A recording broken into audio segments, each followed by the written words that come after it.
Halo sahabat, bagaimana kabar hatimu hari ini? Kadang kita menjawab, baik, walau sebenarnya ada luka yang belum sembuh. Kadang kita tersenyum, padahal di dalam dada ada rasa lelah yang sulit dijelaskan. Itu wajar, itu manusiawi. Hari ini, saya ingin mengajak kita semua untuk merenung sebentar tentang satu hal penting dalam hidup kita: berdamai dengan diri sendiri. Pernahkah kamu merasa marah pada dirimu sendiri?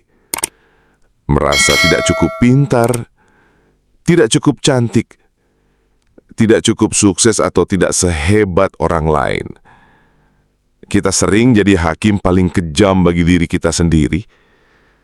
Padahal orang lain mungkin tidak sekeras itu menilai kita. Psikologi menyebut hal ini sebagai self-criticism. Kritik yang berlebihan kepada diri sendiri. Kalau dibiarkan, ini bisa membuat kita cemas, stres, bahkan depresi. Padahal yang kita butuhkan sebenarnya adalah kelembutan, bukan hukuman. Sahabatku, kita ini manusia. Manusia itu tidak sempurna. Kita bisa salah, kita bisa gagal, kita bisa kecewa. Dan itu bukan tanda kelemahan, itu tanda bahwa kita hidup. Bayangkan seorang anak kecil yang jatuh saat belajar berjalan. Apakah kita akan marah? Tentu tidak.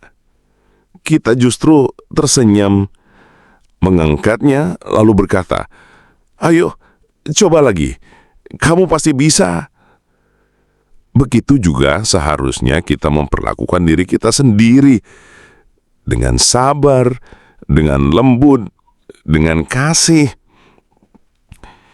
Psikologi modern mengajarkan konsep self-compassion, yaitu berbelas kasih pada diri sendiri. Caranya sederhana. Sadari perasaanmu. Katakan pada dirimu, "Aku sedang lelah, aku sedang sedih, dan itu tidak apa-apa." Berhenti membandingkan. Hidup ini bukan lomba siapa yang lebih dulu.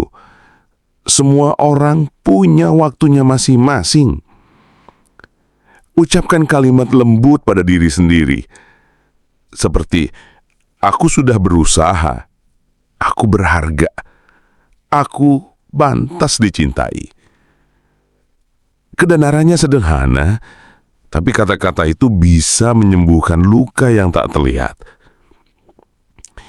Ketika kita mulai berdamai dengan diri sendiri, kita akan merasa lebih ringan, tidak lagi terjebak dalam rasa bersalah yang berlebihan, tidak lagi sibuk membandingkan diri dengan orang lain, dan yang paling penting, kita mulai bisa menghargai setiap langkah kecil yang kita capai. Bahagia itu bukan soal sempurna. Bahagia itu soal menerima diri apa adanya. Sahabatku, hari ini cobalah berdamai dengan dirimu sendiri. Peluk dirimu, ucapkan terima kasih, dan katakan, "Aku sudah berjuang sejauh ini. Aku berharga. Aku pantas bahagia." Ingatlah, kamu tidak sendirian. Dan hari ini, mari kita mulai perjalanan baru. Bukan untuk menjadi sempurna, tapi untuk menjadi lebih damai di dalam hati.